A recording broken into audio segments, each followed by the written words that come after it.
주변에서 방송대 가면 좋다, 가서 학위라도 따라, 이런 말만 듣고 방송대 진학을 고민 중이신가요? 확실한 목표를 가지고 입학한다면 너무 좋지만 그냥 등 떠밀기식으로 들어가면 시간 낭비만 됩니다. 이번 영상에선 방송대의 장단점을 아주 자세히 풀어드릴 테니 내용 참고하셔서 입학 여부를 신중히 고민하시길 바래요.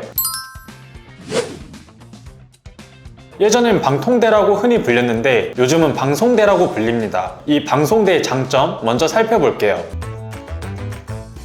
먼저 학비가 저렴하다는 건데요. 뻔하긴 한데 가장 메리트 있는 부분입니다. 방송대 학비가 저렴하다는 건 대부분 알고 계실 텐데 대체 어느 정도일까요? 한 학기 등록금이 30만원 중후반대인데요. 일반 학원비보다도 저렴합니다. 계열별로 차이가 있지만 1, 2만원 차이밖에 나지 않아서 크게 의미 있진 않습니다. 근데 이건 사람마다 의견이 좀 갈리는 게 고작 녹화된 강의만을 푸는 건데 등록금이 이 정도면 비싼 거 아니냐는 분들도 계세요. 아무래도 사람마다 기준이 다르기 때문에 이마저도 논쟁거리가 되는 것 같은데요. 그럼에도 저렴한 것 같다는 사람들이 다수여서 장점에 포함시켰습니다. 녹화된 강의인 건 맞지만 강의 퀄리티가 좋아, 이 가격대 정도면 저렴하다는 의견이 압도적이었습니다. 여기서 장점이 하나 더 드러났네요. 강의 퀄리티입니다. 국립이다 보니 수업 방식이 되게 올드하고 질이 낮을 거란 편견이 있는데요. 실제로 여러 대학, 학원을 거치고 오신 분들도 웬만한 대학보다 강의 퀄리티가 좋다고 인정하는 분위기입니다. 이건 어떤 교수님을 만나느냐에 따라 조금 갈릴 수 있겠지만 수업에 대한 만족도가 꽤 높은 편입니다. 이런 장점들이 있는데도 불구하고 진입 장벽 또한 낮아서 누구나 문제없이 입학할 수 있는데요. 애초에 방송대 설립 목적이 배움의 기회를 누구에게나 주자는 취지여서 입학 난이도가 크게 높지 않습니다. 이렇다 보니 학생분들의 연령대가 다양한데요. 방송대 하면 인식이 나이대가 높을 것 같은데 20대부터 60대까지 다양하며 각종 분야 직종의 사람들과 연을 쌓을 수 있습니다. 이미 대기업을 재직 중이거나 대학원 입학을 목적으로 다니시는 분들도 곳곳에 있는데요. 이런 분들과 연이 다 다양한 정보를 얻게 되는 경우도 있다고 하니 참고하시기 바랍니다. 이렇게 다양한 장점이 있는데 단점은 어떨까요?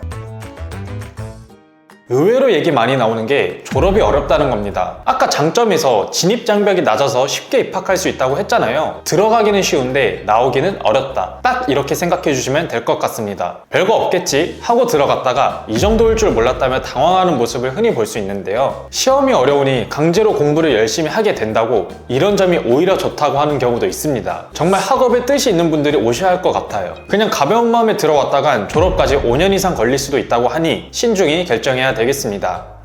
사실 방송대는 이것 말고 딱히 단점이랄 게 없습니다. 실제로 다녀본 사람들의 후기에선 긍정적인 부분이 압도적이었고 방송대가 인생을 바꿨다 이렇게까지 말씀하시는 분들도 계세요. 물론 진입 장벽이 낮다 보니 학벌 측면에선 크게 메리트가 있진 않습니다. 다만 학사 학위를 취득할 수 있고 대학원까지 폭넓은 기회를 가질 수 있다는 측면에서 큰 도움이 됐다고 합니다.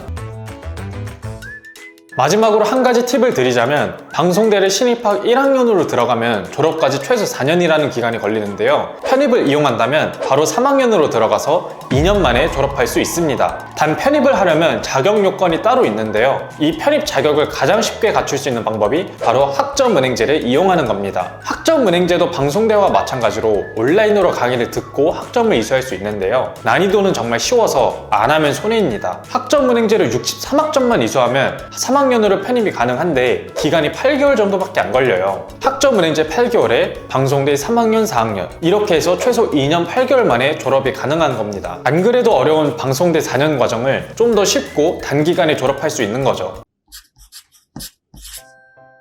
네, 여기까지 방통대 장단점 및 단기간에 졸업할 수 있는 꿀팁에 대해 알려드렸습니다. 방통대를 단기간에 졸업하는 방법에 대해 좀 더 자세히 풀고 싶었는데요. 아무래도 개개인의 상황을 따져봐야 정확한 조언이 가능해서 다 풀지 못했습니다. 학점은행제로 방통대에 편입하는 방법에 대해 자세히 알고 싶으신 분들은 고정 댓글에 있는 링크 통해 문의 주시면 상담 도와드릴게요. 이상으로 가시TV의 허성일 멘토였습니다. 행복한 하루 되세요. 더 궁금하신 점이 있거나 영상에 나온 선생님과 상담을 원하시면 PC는 제목 아래에 있는 더보기란을 클릭, 상단에 있는 상담 링크를 클릭하셔서 문의를 남겨주시면 됩니다.